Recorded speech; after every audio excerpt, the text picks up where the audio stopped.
This is a Sothebys catalog from 2004. Just want to show you a piece in there. Look at this runner. It's sold for $12,000. Now, look at this runner.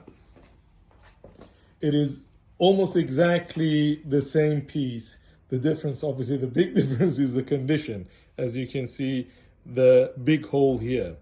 It's the usual dilemma in this business, what you do with it.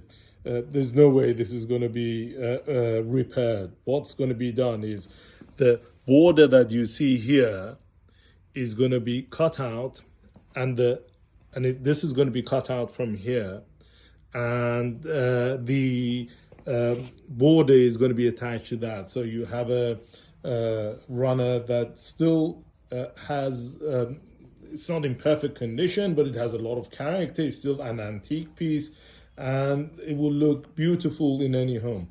Hopefully once it's finished, I'll show you the video so you can see what it's like.